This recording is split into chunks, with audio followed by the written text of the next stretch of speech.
ಅವ್ರಿಂದೇನು ನಾವು ಹೊರ ಕೊಡ್ಬೇಕು ಅನ್ನೋವಾಗ ಎಲ್ಲ ಎದ್ದೋಗಿರ್ತಾರೆ. ಸಲ ಹೊರ ಕೊಡಕ್ಕೆ ನಾವಿರಲ್ಲ. ಇಂಥ ಪ್ರಸಂಗಗಳು ಆಗಿದ್ದಾವೆ. ಅದಾಗದೆ ಬೇಡ, ಏನೋ ಒಂದು ತೀರ್ಮಾನ ಅಂತ ನಮ್ಮ ಮಾತು ಬಂದ್ಬಿಟ್ಟಲ್ಲಿ ಹೇಳಿದರು. ನನ್ನ ರಾಜ್ಯ ಸಂಘ ನಿರ್ದೇಶಕ ನಾನು ಮಾತಾಡ್ತಿಲ್ಲ, ಬೆಳಗಾವಿ ಡಿಸ್ಟ್ರಿಕ್ಟ್ ಅಥಣಿ ತಾಲೂಕು ಲೈಸೆನ್ಸ್ ನಾನು ಮಾತಾಡ್ತಾ ಇದ್ದೀನಿ. ಹೋರಾಟ ಮಾಡೋಣ ಈ ಸರಿ ನಾವು ಎದುರಾಟ ಕೆಲಸ ಆಗಬಾರ್ದು. ಒಟ್ಟಾಗಿ ಅದೇನಾಗುತ್ತೆ, ಈಗ ಕಾರ್ಯದರ್ಶಿಗಳು ಗಮನಕ್ಕೆ ತಂದ್ರು. ನನಗೂ ಆಕ್ಚುಲಿ ನಾಲೆಡ್ಜ್ ಇಲ್ಲ, ಇಷ್ಟು ಕಮ್ಮಿ ಮೆಂಬರ್ಶಿಪ್ ಆಗೈತೆ ಅಂತ ನಂಗೆ ಗೊತ್ತಿಲ್ಲ. ಮೆಂಬರ್ಶಿಪ್ ಬಗ್ಗೆ ನಾನು ಯಾಕೆ ಮಾತಾಡ್ತೀನಿ ಸ್ನೇಹಿತರೆ ತಿಳ್ಕೊಬೇಡಿ.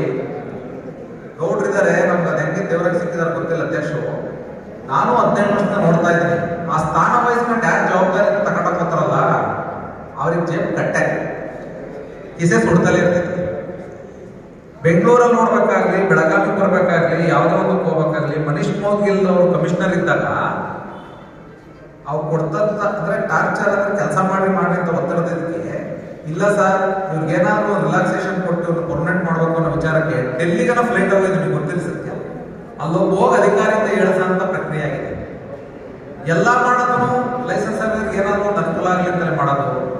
ನಮ್ದು ಯಾವ್ದಾರ ನಿಮಗೆ ನೇರವಾಗಿ ಕಂಡಿದ್ದು ಮಾಡಿದ್ದು ಯಾರೇ ಆಗಿರಲಿ ಗುರುತಿಸಿ ಇಲ್ಲ ಇವ್ರು ಮಾತಾಡೋದೊಂದು ಮಾಡೋದೊಂದು, ಇವ್ರು ಮಾತಾಡೋದು ನಡ್ಕೊಳಲ್ಲ ಅನ್ನೋದಿದ್ರೆ ಆ ಸೆಕೆಂಡ್ ಆಗಿ ಹೇಳಿದ್ರೆ ಆ ಜಾಗ ಬಿಟ್ಟು ಖಾಲಿ ಮಾಡಕ್ಕೆ ತಯಾರಿದ್ದೀನಿ. ಮಾಡಿದ್ಮೇಲೆ ಯಾರೇ ಜವಾಬ್ದಾರಿ ತಗೊಳ್ಳಿ, ಆನೆಸ್ಟ್ ಆಗಿ ಒಬ್ಬ ಲೈಸೆನ್ಸ್ ಅವರಿಗೆ ನ್ಯಾಯ ಕೊಡಿಸೋಂಥ ಕೆಲಸ ಆಗ್ಬೇಕು ನನ್ನ ಅನಿಸಿಕೆ.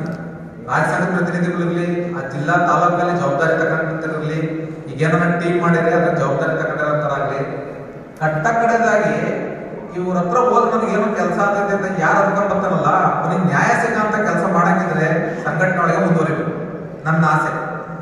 ಈ ಸಲ ಹೋರಾಟ ಹೆಂಗಿರ್ಬೇಕು ಅಂದ್ರೆ ಕಿಚ್ಚೆತ್ತು ಅಂದ್ರೆ ಅದು ಯಾವುದೇ ಕಾರಣಕ್ಕೂ ನಾವು ಕಾಂಪ್ರಮೈಸ್ ಆಗಂತ ಬೇಡ. ಅದೇನಂತ ಆಗ್ಬಿಟ್ಟು ಎಲ್ಲರೂ ಹಿಂಗೇನೆ ಹತ್ತು ಬಂದು ನನ್ನ ಕಮಿಷನರು ಒಂದು ಮೀಟಿಂಗ್ ಮಾಡ್ಬಿಟ್ಟು ನಮಗೆ ಇಲ್ಲ ನೀವು ಯಾಕೆ ಈ ಥರ ಹೋರಾಟ ಮಾಡ್ತಾ ಇದ್ದೀರಾ, ಈಗ ಏನಾಗಿದೆ ಸಿದ್ಧಗಂಗಿ ಮಠದಲ್ಲಿ ಸ್ಟ್ರೈಕ್